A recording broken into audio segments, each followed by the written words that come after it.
passe. Bonjour à tous, je vous fais cette vidéo dans un contexte un petit peu particulier. Les Jeux Olympiques, c'est important, c'est l'aventure humaine, c'est l'aventure sportive avant toute chose. Mais j'ai 43 sélections en équipe. Putain, plus je chiale.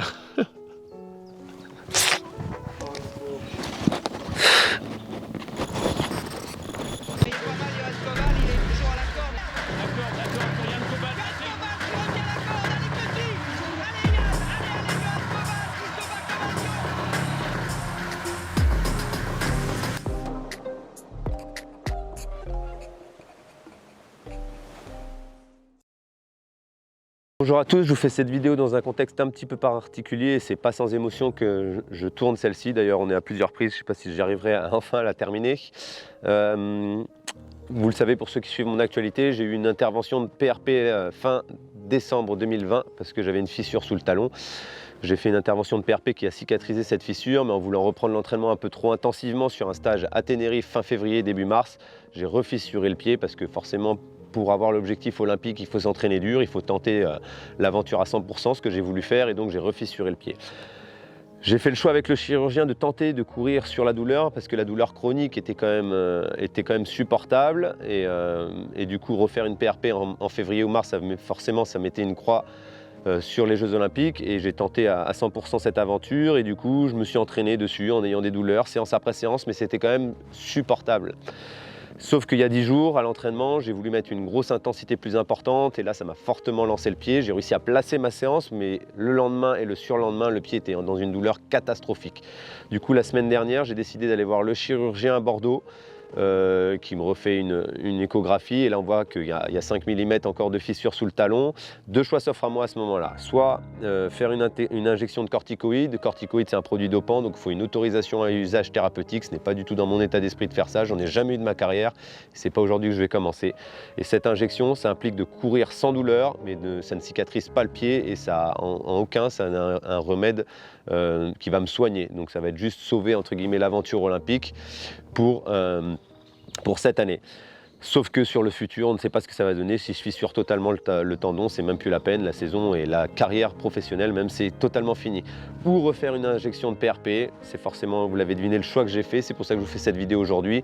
C'est-à-dire, il me prélève le sang, une prise de sang. On passe ce sang dans une centrifugeuse, ça extrait le plasma et réinjecte sous imagerie le plasma dans la fissure.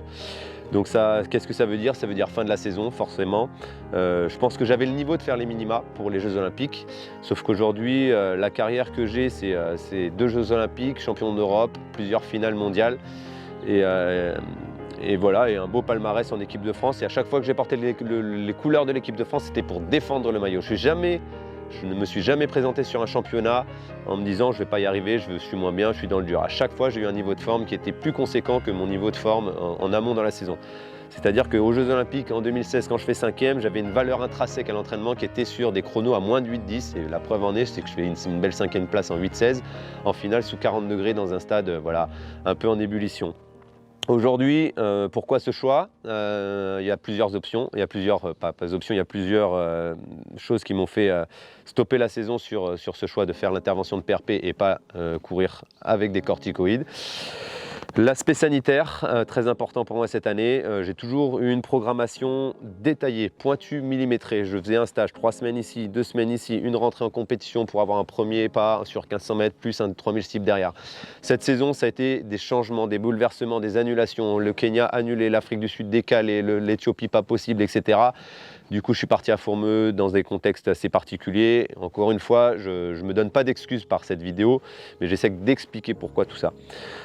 Du coup, une préparation qui n'a pas été comme je l'ai eu depuis 15 ans en tant que sportif de haut niveau, pointue, millimétrée, réglée dans les détails que j'ai toujours mis en place pour être performant. Détail plus détail, c'est ce qui m'a toujours aidé à être performant en compétition.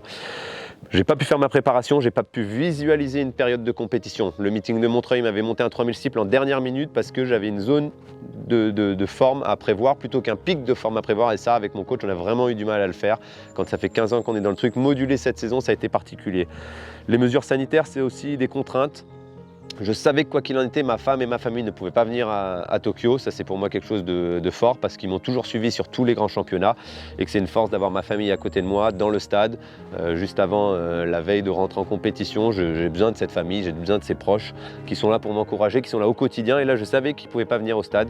Mon coach n'allait pas venir aussi aux Jeux Olympiques parce que les accréditations allaient être très réglementées, très régulées. Et du coup, mon coach ne pouvait pas venir. Donc ces deux points-là, en supplément de la non-préparation optimale, ont fait que j'ai pris cette décision.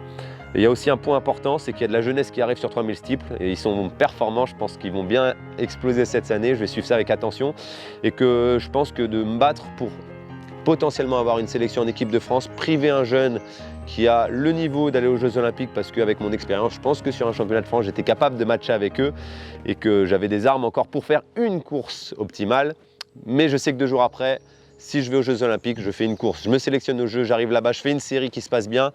La finale, j'aurais pas pu être performant avec cette blessure et cette douleur, j'aurais pas pu être compétitif et du coup prendre une place à quelqu'un qui lui va pouvoir être compétitif, combatif et découvrir et prendre une expérience aux Jeux Olympiques. Pour moi, j'ai l'aspect humain avant l'esprit, l'aspect humain compétitif et sportif qui prime sur l'aspect sponsor, j'ai envie de dire, et vie de tous les jours. Parce qu'aujourd'hui, de faire ce choix de non-participation aux Jeux Olympiques, ça va forcément impacter sur mes partenaires privés, publics, etc. C'est normal, la vie elle est faite comme ça. Et du coup, j'ai préféré privilégier l'aspect humain à l'aspect économique sur cette décision.